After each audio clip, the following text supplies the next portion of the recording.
President Trump is set to speak with Israeli Prime Minister Benjamin Netanyahu today, as sources tell Fox the two may restart military action against the Iranian regime soon.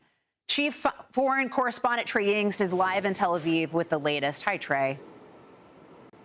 Guys, good morning. Regional intelligence sources tell Fox News they assess the Iranians believe they can drag out the current stalemate for at least 2 weeks. But the prevailing assessment inside Iran is that President Trump may resort to restarting military action, and Tehran is now deliberately pursuing a strategy of deception and delay with the hopes that buying time will complicate any potential return to war. These sources say Iranian officials are looking at the World Cup and America's 250th anniversary as a backstop that could work in their favor. Tension remains high across the Middle East as the region waits to see if the war will resume in the days ahead. So far, efforts toward a diplomatic solution have failed, with Iran unwilling to make the necessary concessions to reach a deal. President Trump spoke on his return flight from China, indicating he didn't like the first sentence of the Iranian response to the U.S. peace proposal.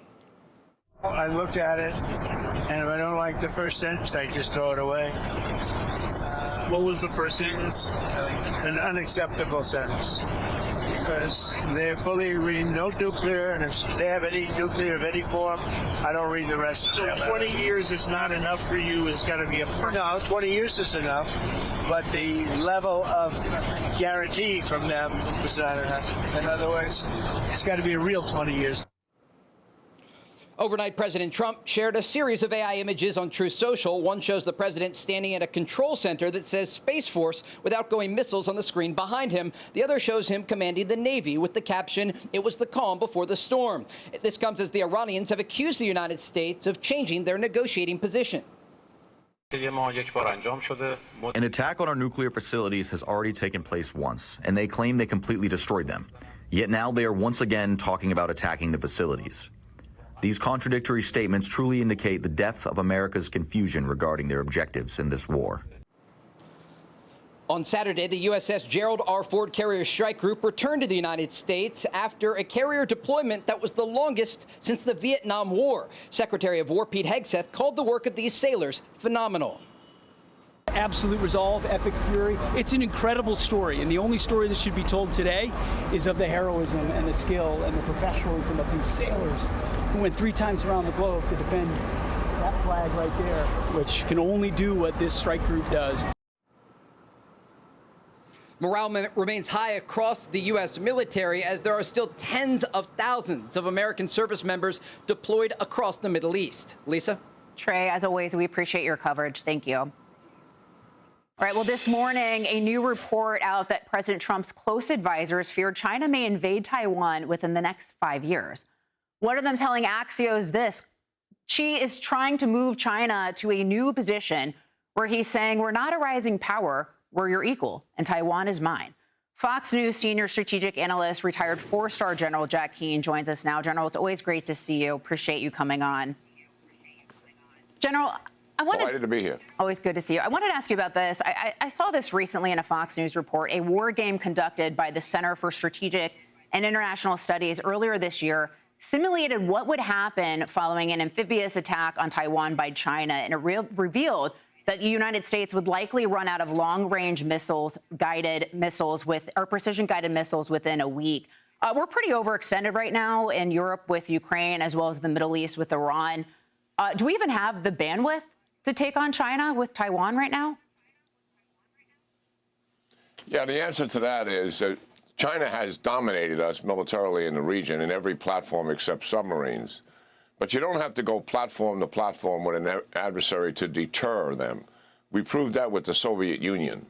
They dominated us 10-to-1 in divisions in airplanes, tanks, artillery, etc. But we had enough forward deployed capability, and we had the political will as well to effectively impose cost on them and put in question whether they could succeed or not. And that's what our deterrence is about in the Indo-Pacific region. We're not going to go platform to platform with them, but make sure we have enough capability there in Taiwan and also in our own capability and with our allies and partners. And with that, we believe that we can impose that kind of cost on them and put in question whether these war games that we've played, and to be frank about it, they're all in public sources. We have lost multiple war games time and time again when you play that game.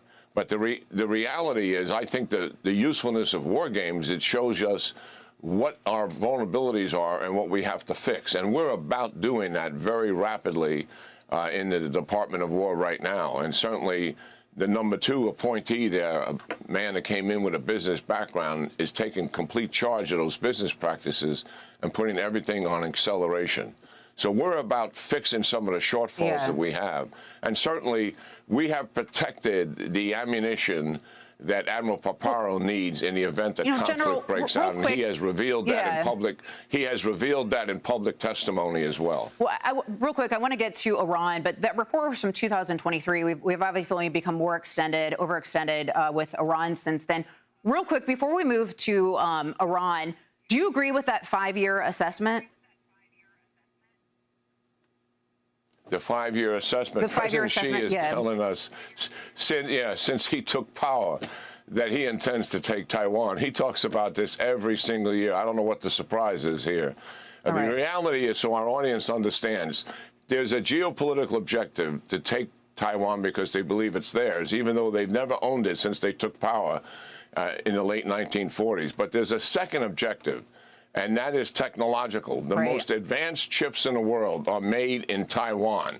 They make the most advanced chips for AI, and that is the objective here as well. Whoever owns that capability is going to own the future in terms of AI development. Yeah, it's very important. And that is the secondary mission here. Absolutely. General, I do want to get in Israel here.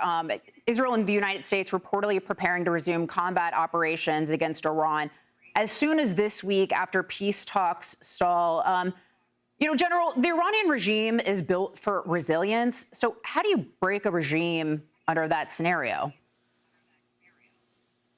Well, you kill them, number one. You take away their military capability, number 2. And you break their will as a result of it. And we're going to do all of that. We had 2 weeks left in the campaign. We're going to execute that. It's a combined campaign, U.S. and Israel. We'll go right back after the IRGC and what sustains the regime. The weapon systems that we haven't destroyed are certainly going to be on the table. The remnants of whatever nuclear elements are left. And then we're going to take down every revenue source that they have and put this regime on a path to not just military defeat, but economic collapse. That's what we'll see. And then we'll open up the Straits of Hormuz as well. Real quick before we go, we've taken out many of their leaders, as you pointed out, kill them, take them out, which is what we've done. But we've also taken out a lot of the leaders who can make decisions and enforce those decisions from a diplomatic standpoint. Do you think, is diplomacy dead with Iran?